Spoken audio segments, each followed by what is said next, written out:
बिस्मिल्लाहिर्रहमानिर्रहीम। Dear students, last lecture में हमने एंजाइम्स के मुतल्लिक पढ़ा, एंजाइम का मैकेनिज़्म ऑफ एक्शन पढ़ा और वो फैक्टर जो एंजाइम को अफेक्ट करते हैं उनको पढ़ा।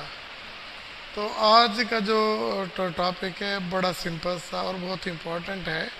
हम पढ़ेंगे केमिकल नेचर ऑफ एंजाइम्स।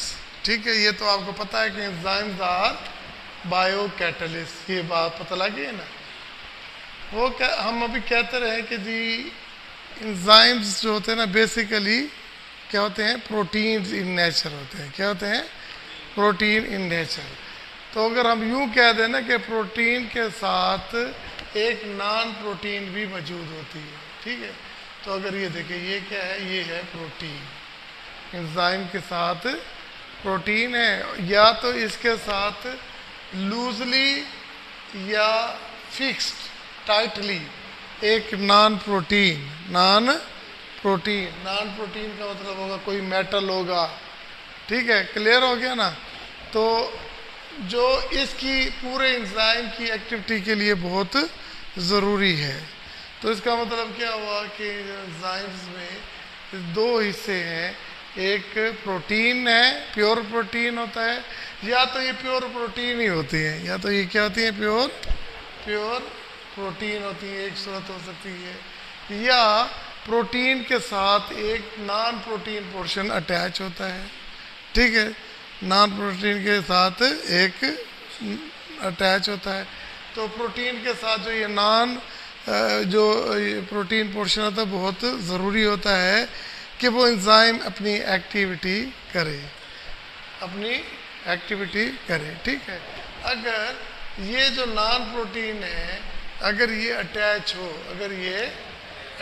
हो टाइटली, कैसे हो, टाइटली, ठीक है, टाइटली किसके साथ, ये अपना प्रोटीन के साथ। तो हम इसे कहते हैं प्रोस्थेटिक ग्रुप। क्या कहते हैं? प्रोस्थेटिक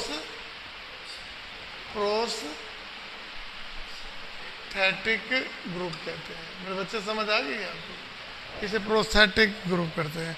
अगर ये ही लूजली अटैच हो, क्या हो, लूजली अटैच्ड हो, ये लूजली अटैच्ड है, तो हम इसको कहते हैं कोफैक्टर। क्या कहते हैं? कोफैक्टर। ठीक है, तो क्लियर? देखिए ये अब ये प्रोस्थेटिक और कोफैक्टर में क्या फ़र्क है? हाँ, यानी कि ये भी नॉन प्रोटीन पोर्शन है, ये भी नॉन प्रोटीन पोर्शन है।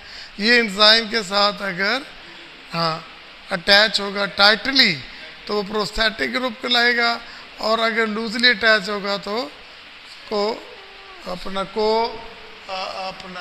एंजाइम्स कोफैक्टर होगा। ओके, क्लियर समझे ना, को एंजाइम होगा। ठीक है, और अब आपने ज़रा ये देखना है कि जो प्रोटीन पोर्शन और नॉन प्रोटीन पोर्शन अगर दोनों अटैच हो तो इनको कंबाइन नाम जो देते हैं ना, इसको कंबाइन नाम देते हैं हॉलो एंजाइम। क्या देते हैं? Hollow enzyme. ये बात समझ आ गई ना कि जो कंप्लीट सेट है प्रोटीन और नॉन प्रोटीन का for the activity of enzyme, उसको हम बोलते हैं हॉलो एंजाइम। ठीक है, तो इसका मतलब क्या हुआ कि अगर ये जो है हमारा पास जो नॉन प्रोटीन पोर्शन है, अगर ये अलहदा हो जाए, तो क्या ये फंक्शन करेगा? ये एंजाइम फंक्शन नहीं करेगा। तो जो ये पोर्शन प्रोटीन का होगा जो अब फंक्शन नहीं कर रहा, इसको कहते हैं एपो एंजाइम। इसे क्या कहते हैं?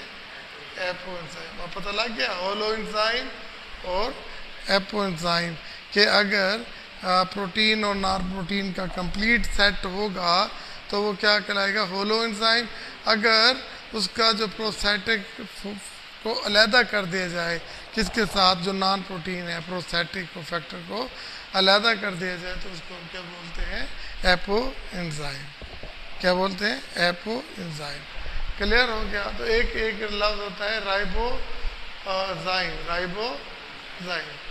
ठीक है, ये क्या होता है कि ये जितने आरएनए मॉलिक्यूल्स हैं हैं, कुछ सवाए कुछ के, उनको हम राइबोजाइम बोलते हैं। ओके, अब देखिए एंजाइम्स आर, अब देखिए हम डेफिनेशन लिख रहे हैं, हम पढ़ रहे हैं केमिकल नेचर ऑफ एंजाइम। तो कहता है enzyme, enzymes are either, enzymes are either pure protein, are either pure protein और contain protein as an essential component, as essential component। क्या मतलब है कि ये और ये दो चीज़ें हैं, तो इसमें जो प्रोटीन है एक एसेंशियल कंपोनेंट है, हिस्सा है, दूसरे की भी अहमियत है, लेकिन जो मेन है वो क्या है, एंजाइम, वो भी प्रोटीन जो है एन एसेंशियल, ये तो नहीं कह सकता इम्प्योर एंजाइम, तो वो ये कह रहे हैं कि ये तो प्योर प्रोटीन होती है, या protein is an essential part and an additionally required some non protein molecules. ठीक है ना, तो ये बात कह दी थी ना मैंने कहा एंजाइम्स आर प्रोटीन और एंजाइम कंटेन प्रोटीन और नॉन प्रोटीन पार्ट मॉलिक्यूल। और वो नॉन प्रोटीन पार्टिकल कौन कौन से सकते हैं, वो या तो कोई मेटल आइन होगा which are also essential for their activity, ये भी इसकी एक्टिविटी के लिए ज़रूरी है।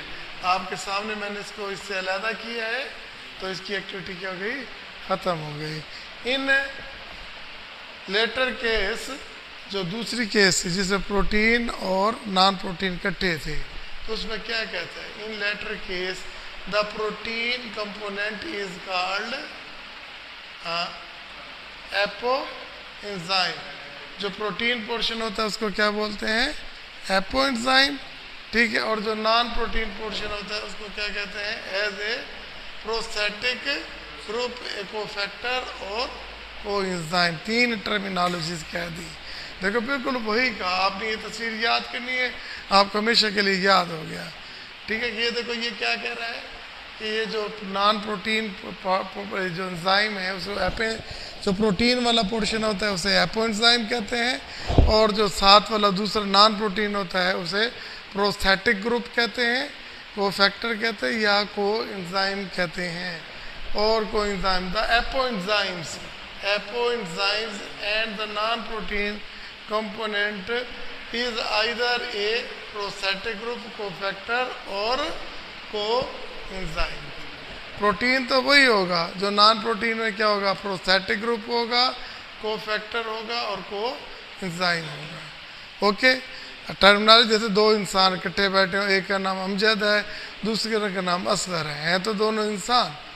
ठीक है, लेकिन अब वो एक कुर्सी के साथ अटैच होके बैठे हुए हैं। ठीक है, क्लियर हो गया ना।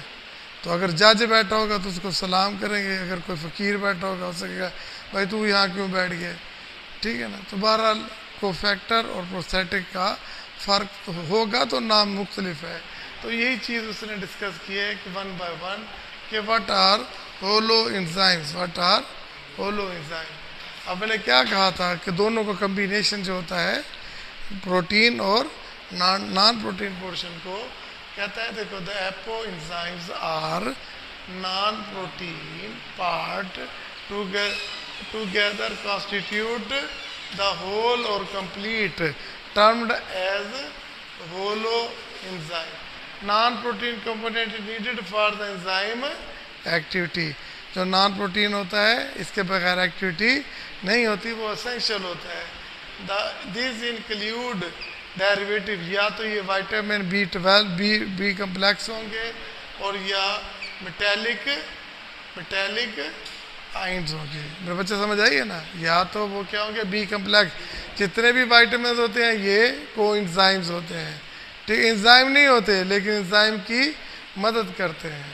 क्या करते हैं, अच्छा, these are the inorganic cofactor, these are the inorganic effector. और इनऑर्गेनिक में कौन कौन से होंगे, जैसे कापर क्यूप्रस साइन है और ये देखिए क्या साइटोक्रोम ऑक्सीडेज, ये फेरस है और ये फेरिक आइन। फेरस के ऊपर 2 आइन होते हैं, 2 पॉजिटिव चार्ज, और फेरिक के ऊपर 3 पॉजिटिव चार्ज। इन्हें जिसमें हो तो इन्हें कहते हैं कलर और साइटोक्रोम ऑक्सीडेज, साइटोक्रोम ऑक्सीडेज को एंजाइम, दीज आर आइदर, ये अब इसकी क्या है, ये या तो ऑर्गेनिक होंगे और मेटेलिक ऑर्गेनो मालिक्यूल होंगे। अब मेटेलो और ऑर्गेनिक कंपाउंड क्या होते हैं, कंपाउंड ऑफ कार्बन होते हैं, यानी कोई चीज़ है, ठीक है ना। ऑर्गेनो मेटेलिक के होंगे, उसके अंदर कोई ना कोई मेटल भी साथ लगा होगा। ऑर्गेनो मेटेलिक मालिक्यूल्स होते हैं। देखिए प्रोसेटिक, अगर कोई को-फैक्टर और coenzymes are very tightly attach with the enzyme, अगर वो एंजाइम के साथ बहुत टाइट होके अटैच हो तो इसको हम क्या बोलते हैं, प्रोसेटिक गेट ग्रुप कहते हैं। देखो फैक्टर और को एंजाइम में उसके के साथ वो कहता है कि अगर ये लूजली अटैच होते हैं, अगर ये प्रोटीन पोर्शन के साथ स्ट्रॉन्गली अटैच हो जाए तो हम इसको क्या बोलते हैं कि ये बेटा आज हमने फिर लास्ट टाइम में एंजाइम्स पढ़ा, एंजाइम की डेफिनेशन पढ़ी, एंजाइम का मैकेनिज्म ऑफ एक्शन पढ़ा और एंजाइम की नेचर पढ़ी। ओके, तो आज हम पढ़ रहे हैं एंजाइम की क्लासिफिकेशन। वो कहता है कि वो बहुत सारे मेथड हैं इस कि हमने एक एंजाइम है इसका नाम कैसे दें, एक इसका एंजाइम का नाम है वो कैसे दें। वो कहता है बहुत सारे मैकेनिज्म हैं, लेकिन हम उनसे कुछ डिस्कस करते हैं। मैं आपके सामने एक एग्जांपल देता हूँ। देखिए मेरे पास अगर लिपिड है, क्या है, लिपिड है। अब लिपिड के ऊपर जो एंजाइम काम करेगा तो जो भी चलो ये फैटी एसिड बनेगी, जो भी बनेगा और ग्लिसरॉल बनेगा। ओके, अच्छा अब लिपिड क्या है, हमारे पास सबस्ट्रेट है और तो जो सबस्ट्रेट के नाम के ऊपर हम नाम रख लेते हैं। मतलब नाम कैसे रखना है, देखिए जिसका सबस्ट्रेट क्या है, लिपिड है, तो उसका नाम रख देंगे लाइपेज। क्या रख देंगे, लाइपेज, ठीक है ना। आप देखिए जैसे ये सुक्रोज है, ये क्या है, सुक्रोज, ये ग्लूकोज में और फ्रक्टोज में कन्वर्ट हुआ, तो हम इसका नाम क्या रख देंगे, देखिए हाँ सक्रेज, ठीक है, सक्रेज। ओके, तो ओस की जगह एस, जहाँ भी एस लगा होगा तो ये याद रख लें कि ये कोई एंजाइम है। देखिए लाइपेज, सक्रेज, प्रोटीएज, अगर वो प्रोटीन पे कर रहा है तो प्रोटीन। ओके, समझ आ गई कि नहीं आ गई। अच्छा नेक्स्ट एक तो तरीकाकार था उनका ये कि जो सबस्ट्रेट पे आपने एक काम करेगा, जिस एंजाइम पे काम करेगा, जो एंजाइम है वो जिस सबस्ट्रेट पे काम करता है उस सबस्ट्रेट की बदौलत उसका नाम रख दिया जाए, उसका नाम रख दिया जाए।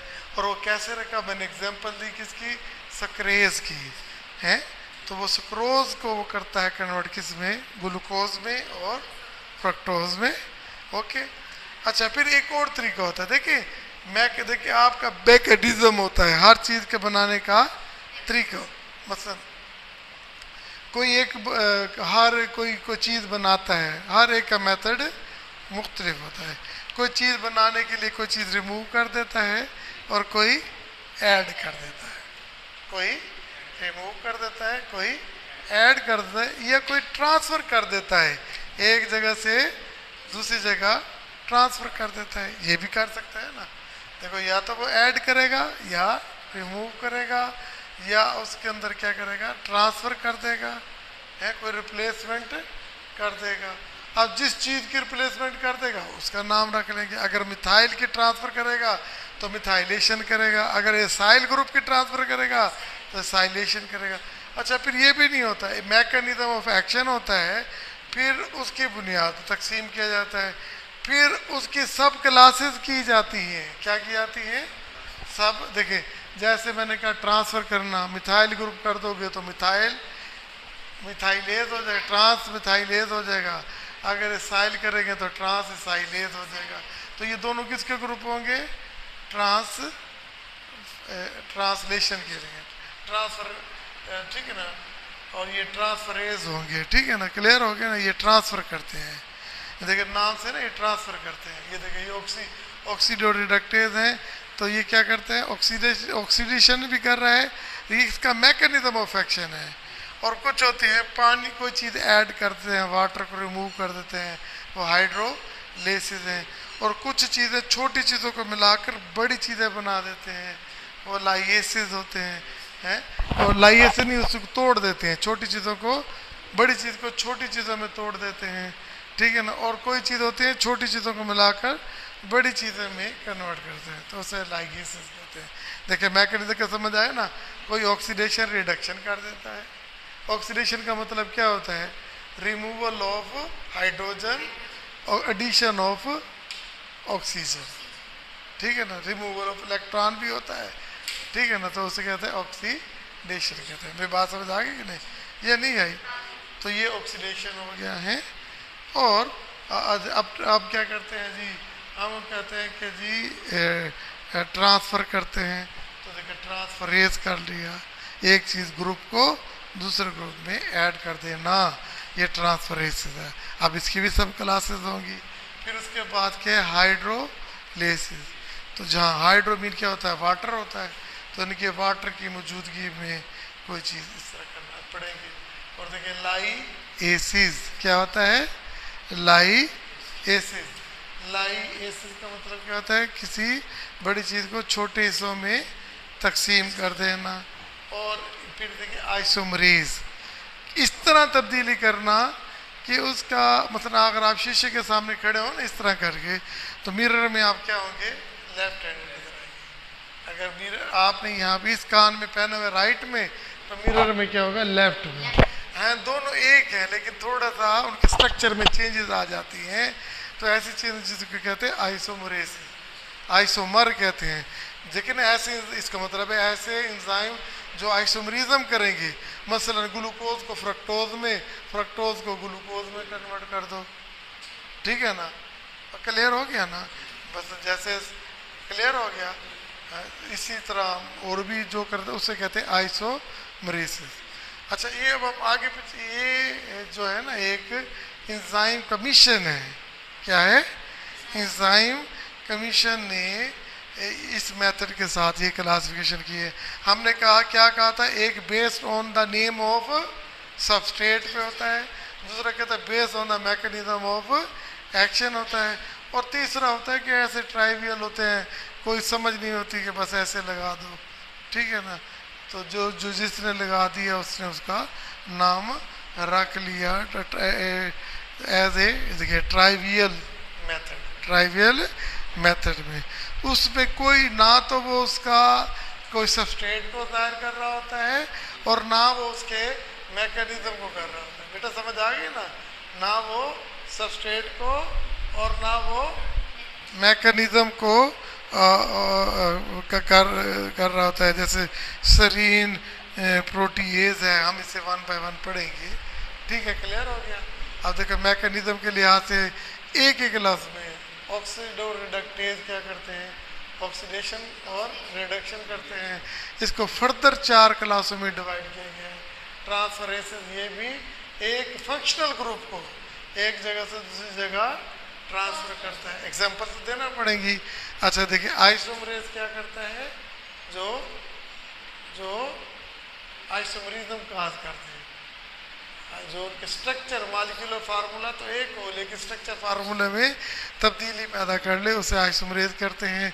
लाइगेसिस का मतलब होता है जो छोटे मॉलिक्यूलों को मिलाकर बड़ा कर दे, उसे ही कहते हैं। ओके, तो आज हमने 2 पढ़ी थी, ऑक्सीडो रिडक्टेज पढ़ी है और इसके साथ यहाँ पे तफसीर के साथ क्या लिखा है, और अपना ट्रांसफरेंस लिखा है। देखिए हम क्लासिफिकेशन आप हम इसे रीड करते हैं कि आपकी बुक में क्या लिखा हुआ है। देखिए बेटा ये लेते हैं टेस्ट एनटीएस वाले, तो उसमें ये नहीं होता कि आप रट्टा लगाएं, आप अपनी अंडरस्टैंडिंग बनाएं ताकि आप एमसीक्यूज लिख दें। वो बहुत मुख्तसर पूछता है, जो पूछता है आपने वही बताना है। लेकिन मैं आपको प्रैक्टिस क्यों कराता हूँ यहाँ बुक की, इसलिए ताकि आपको कंसेप्ट क्लियर हो, कोई ऐसा लफ्ज़ जो बुक में आए वो आपकी इन आंखों से ओझल ना हो जाए, ठीक है। लेकिन लिख वैसे सकते हैं कि there are many method of classification which based on the name of substrate, there are following based on the mechanism of action and based on the trivial reason. Okay, इस तरह लिख के काफी लिख सकते, लेकिन हमने इतना बड़ा लिखा, क्यों लिखा? चलिए हम पढ़ लेते हैं. लिखा वही कुछ है. देखिए, क्लासिफिकेशन ऑफ एंजाइम्स. ठीक है, कहते हैं enzymes have been named. Enzyme को नाम दे दिया गया. तो क्या जरूरत है? लिखो कि there are following method of classification. लेकिन उसने कहा कि enzymes have been named in many different ways, कि उसको मुख्तलिफ तरीकों से उसका नाम दिया गया. एंजाइम तो मौजूद है, नाम तो लिखना है तो कोई वजह हो. और देखिए, इन मैनी केसेस, बहुत से केसेस में कह दिया. देखिए, एंजाइम्स हमें ऐसे नहीं हुआ कि किसी ने ट्रे में रख के दे दी हो कि दरख्तों पे लग रहे हैं ले जाओ. ये तो जैसे जैसे डिस्कवर होते गए उनका नाम भी रखते गए. और एक दिन में नहीं, यानी कि जब से हिस्ट्री में साइंटिस्ट ने काम किया तो गाये बगाए हो रहे हैं, डेली बेसिस पे हो रहे हैं, नेस्ट भी होंगे. ठीक है, तो जब भी होगा तो उसका नाम तो देना होगा. तो उसने एक तरीका बता दिया कि आपने नाम कैसे देना है. कि कहता है कि their names and in the suffix, कि उनके आखिर में इस तरह का होता है कि which is proceeded by the names of it substrate. सीधा लिख दें कि which is based on name of. ठीक है, और उसके आखिर में क्या लिखा होता है? देखिए, ये सक्रेज लिखा होता है. देखिए ना, एज. देखिए, ये सक्रेज, ये किसका है? लाइपेज. ये यूरिया पे जो काम करता है, यूरिएज. एड्स.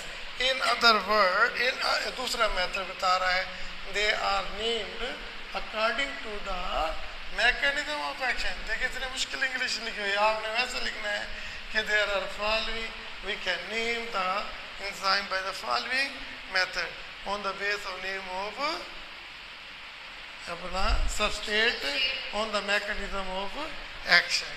ठीक है ना. अच्छा, फिर वो ये नहीं कहता, कहता है कि देखिए describe the mechanism. Transmethylase, oxidase. In still other cases their name are. एक जैसे एग्जांपल दे रहा है, देखिए ये मैकेनिज्म बता रहा है कि मिथाइल ट्रांस मिथाइलेज, कि ये एंजाइम मिथाइल को एक ग्रुप से दूसरी जगह पे ट्रांसफर कर रहा है. और इसी तरह ऑक्सीडेज, ये ऑक्सीडेशन कर रहा है. ठीक है. Still in still other cases trivial, एक और तरीका भी होता है, ट्राइवियल होता है. दे डू नॉट, जैसे पेप्सिन है, जैसे पेप्सिन है, आपको पता ना पेप्सिन है. अब पेप्सिन का मैकेनिज्म नहीं पता लग रहा. जिसने जहाँ से लिया, पपाया से लिया, उसका नाम पेप्सिन रख दिया. जो भी सोर्स से भी रखा जाता था ना, जो जहाँ से मिला, हमने सोर्स इस तरह के, लेकिन अब पेप्सिन है ना, तो वो सोर्स बता रहा है ना वो ये बता रहा है. एंड ये बारह देखिए, do not at all point out their substrate and और pancreatic lipase, pancreatic lipase and other indicate some distinctive feature of action. कुछ उसकी नुमाया खसूसियत की वजह से भी इसका नाम दे दिया जाता है. जैसे सेरीन प्रोटीएज, सेरीन प्रोटीएज ये अमाइनो एसिड है, तो उसके नाम से उसे दे दिया गया. अकॉर्डिंग टू द, देखिए दूसरे मैटर है, according to the enzyme commission. ये देखिए ईसी का मतलब कहते हैं एंजाइम कमीशन. एंजाइम कमीशन ने 6 क्लासेस बताई हैं, लेकिन आप उन्होंने 7वीं भी बता दी है. देखिए ईसी एंजाइम कमीशन सिस्टम है, और इसी तरतीब से लिखना है. देखिए ओटी लिल है, ओटी, ठीक है ना, LIL लिल. ओ से ऑक्सीडो रिडक्टेज, टी से ट्रांसफरेज, एल से लाइगेसिस, आई से आइसोमरेज और एल से लाइगेसिस. ओके, क्या बताया है? ओटी लील, ओटी लील. ठीक ना, ये ओ टी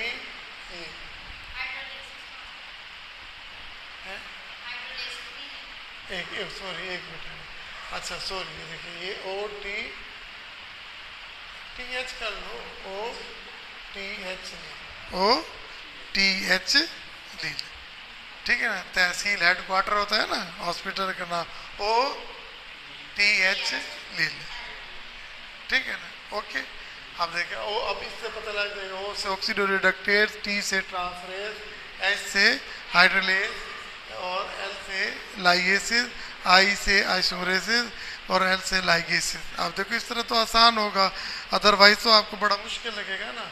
अच्छा देखिए अब देखिए कहता है कि अब देखो according to the enzyme commission system there are 6 main classes of enzyme and as mentioned above, each one of these is further subdivided into subclasses and subclasses. The main class are divided into, जो main है वो यही है, क्या बोला, हाँ O T H लील, O से ऑक्सीडोरिडक्टेज, T से ट्रांसफरेज और हाइड्रोलेसिस, हाइड्रोलेसिस से लाइएसिस और आइसोमरेज और लाइगेसिस। ओके, अब देखिए ऑक्सीडोरिडक्टेज, देखिए यहाँ लिखा हुआ है जो ऑक्सीडेशन कर दे और रिडक्शन कर दे।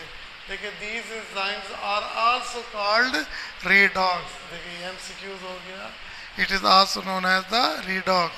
आर से रिडक्शन, रेडॉक्स से रिडक्शन, ओ से ऑक्सीडेशन। देखिए enzymes catalysed oxidation reduction reaction by transferring hydrogen, जहाँ से हाइड्रोजन जाएगा उसकी ऑक्सीडेशन होगी और जो लेगा उसकी रिडक्शन होगी by transferring the hydrogen atom और हाइड्रोजन आयन। क्लियर? तो this group is further subdivided into, देखिए अगर सिर्फ ऑक्सीडेज हो गया, ठीक है, अगर हाइड्रोजन ऑक्सीडेशन को भी तो जमा करना होता है ना, तो ऑक्सीडेज के नाम दे देंगे। अगर हाइड्रोजन को निकालना होगा तो डिहाइड्रोजिनेज, डिहाइड्रो का मतलब कहता है निकाल देना, डिहाइड्रोजिनेज। और देखो फिर क्या, हाइड्रो पर ऑक्सीडेसिस, अब दोनों लगा दी, हाइड्रो पर ऑक्सी, फिर लास्ट में लिखा है ऑक्सीजिनेसिस। देखिए ऑक्सीडेज, डिहाइड्रोजिनेज, हाइड्रो पर ऑक्सीडेज और ऑक्सीजिनेज। क्लियर? ठीक है, क्लियर हो गया। अब देखिए एक एग्जांपल है, आपके पास वाटर को जब ऑक्सीजन से निकालते हैं तो हाइड्रोजन पर ऑक्साइड बनता है। देखिए यहाँ पर भी देखिए ये ऑक्सीडेज काम करता है।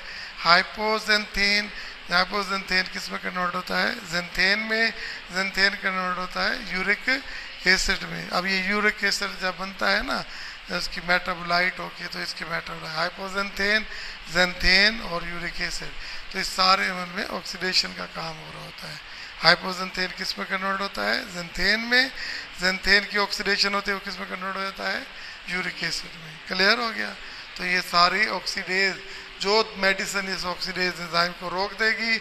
अच्छा जी, अगला जो हम पढ़ने जा रहे हैं, हमने दो तो पढ़ लिया, रिडॉक्स का पढ़ लिया हमने, रिडॉक्स के बाद जो पढ़ा था वो पढ़ा था ट्रांसफरेज पढ़ा था। क्लियर? अब ट्रांसफरेज के बाद जो हम पढ़ने जा रहे हैं वो है hydrolysis.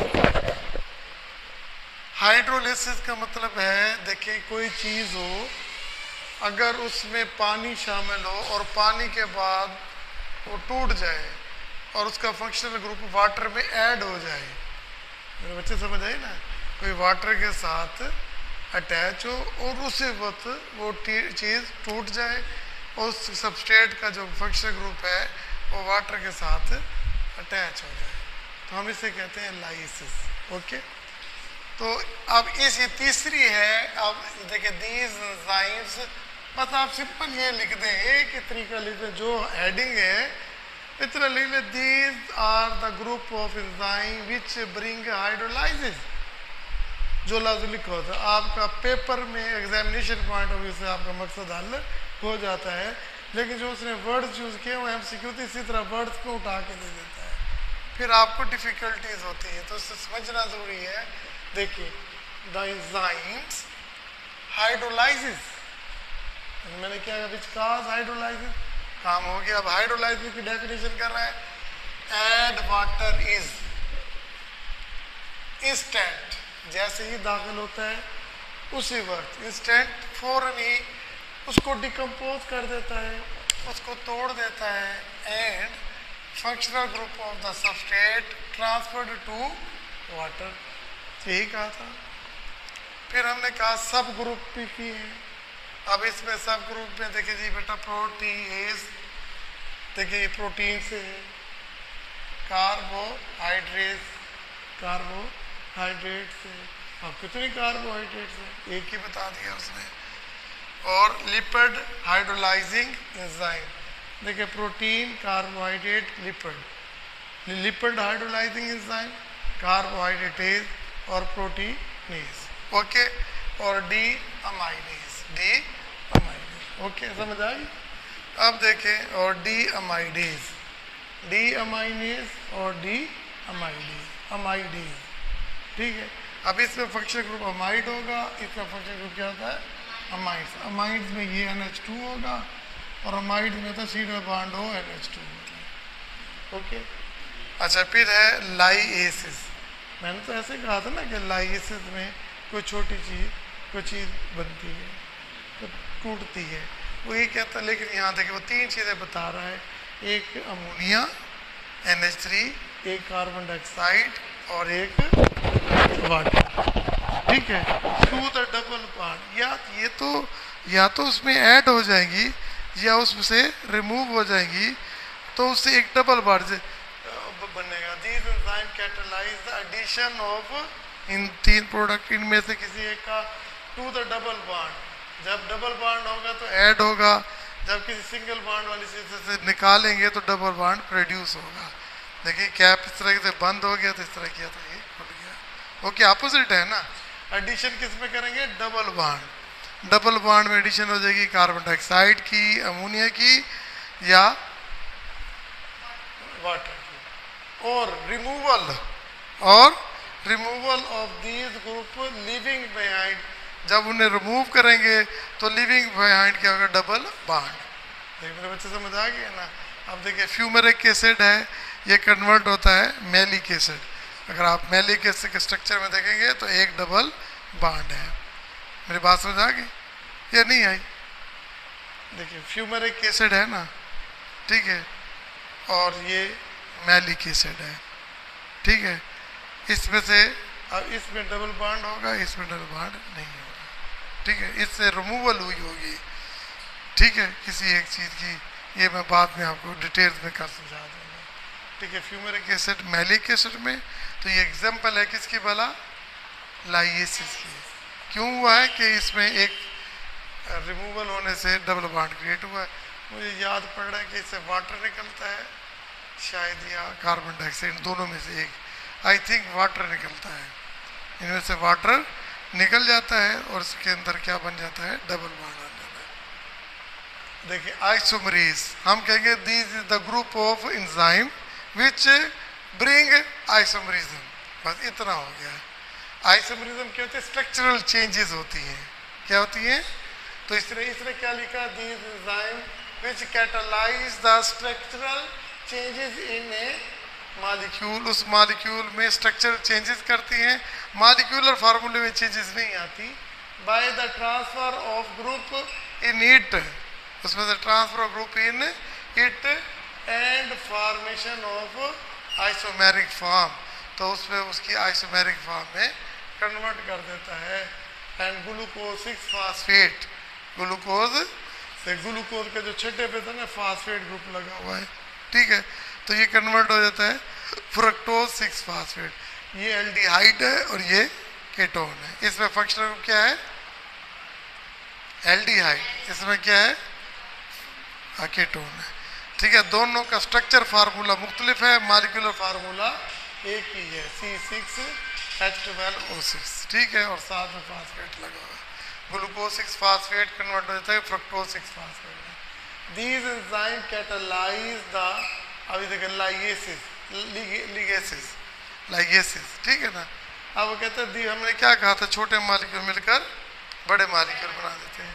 These enzyme catalyse the condensation, अब इसका मतलब क्या होता है, कंडेंसेशन का मतलब क्या होता है, ये छोटे मॉलिक्यूल मिल जाते हैं, condensation reactions joining two molecules bye formation of या तो कार्बन ऑक्सीजन के दरमियान कार्बन नाइट्रोजन के दरमियान या कार्बन और सल्फर के दरमियान एक न्यू बॉन्ड बन जाएगा।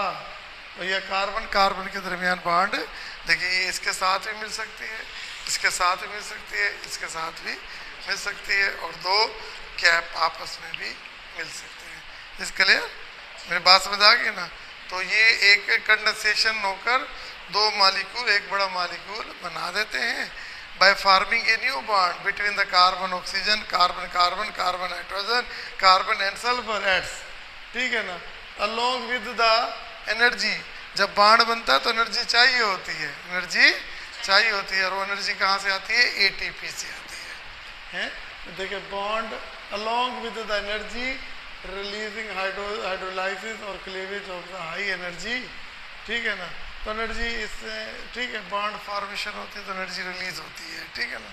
एंड फास्फेट और एटीपी एंड जीटीपी, देखिए एसिटाइल को ए कन्वर्ट हो जाता है मालोनाइल को ई में। ये इंटरमीडिएट्स हैं, ठीक है, जो कि एसिटाइल को ए में जब हम ज़्यादा ले लेते हैं ना, क्या अपना ग्लूकोज ले लेते हैं, ग्लाइकोजन बन जाता है, तो एक्स्ट्रा जो फैट में कन्वर्ट हो जाती है, तो उसका फिर ये अपना ये कार्बन डाइऑक्साइड वाटर में कन्वर्ट नहीं होता, ये एसिटाइल को ए कन्वर्ट होता है मालोनाइल को ए में, और मालोनाइल को ए आगे जाकर फैटी एसिड में कन्वर्ट हो जाता है, फैटी एसिड आगे जाकर फैट्स लिपिड में कन्वर्ट हो जाता है, ठीक है। इसलिए आप कहते हैं कि हम तो चर्बी घी तो हम खाते नहीं, फिर मोटे क्यों जाते हैं?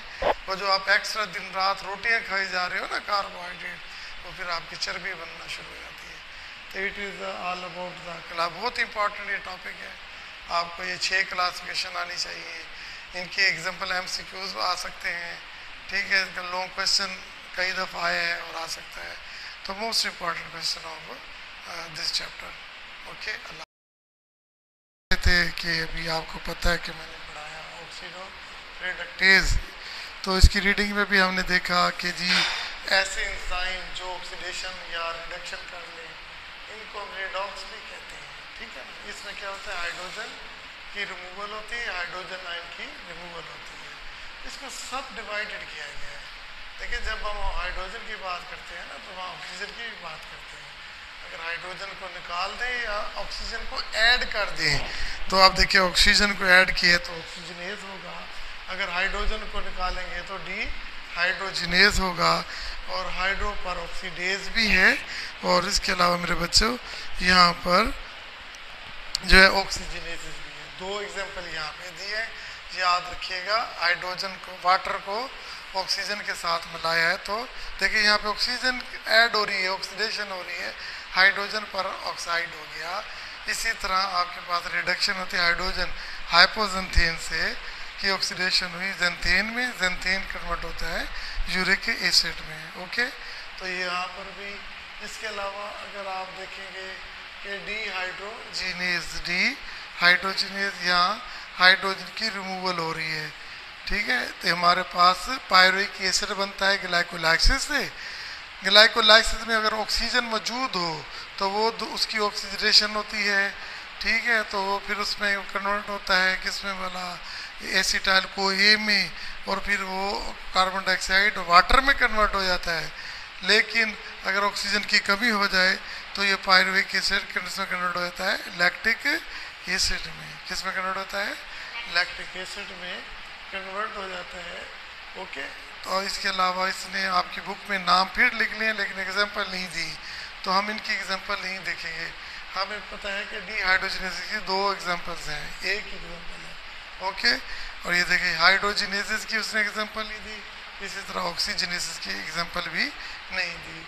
आगे आता है ट्रांसफरेज। क्या आता है? ट्रांसफरेज। अब देखो पहले हमने कहा था कि देखो बेटा, अगर मेरे पास ये देखो ये ए, ये बी और यहाँ सी फंक्शनल ग्रुप लगा हुआ है, और यहाँ सी और डी लगा हुआ है, तो ये पहले एक्स और वाई लगा हुआ है, ठीक है। तो हमने इसको इस तरह से शिफ्ट करके इस तरफ शिफ्ट कर दिया है, तो ठीक है, तो इसे कहते हैं ट्रांसफरेज। ये ट्रांसफर हुई है, ठीक है, एक फंक्शनल ग्रुप को दूसरे में ऐड कर दे, तो देखिए these enzymes are responsible, ये bring about the transfer of functional group such as phosphate amino group methyl from one molecule to another molecule। अब देखिए अगर उसने अमाइनो ग्रुप को ट्रांसफर किया है तो इसे कहते हैं ट्रांस अमाइनेज कहते हैं, और अगर मेरे बच्चों उसने मिथाइल ग्रुप को किया है तो उसको ट्रांस मिथाइलेज बोलते हैं, और अगर इसने एसाइल है तो ट्रांस एसाइलेज बोलते हैं। ओके, तो ये इस तरह हमारे पास जो है ऑक्सीडेशन रिडक्शन भी होगी और ट्रांसफरेज भी होगी। ठीक है, तो आपने इसको करने इसे रोकना। ठीक है, क्लियर हो गया।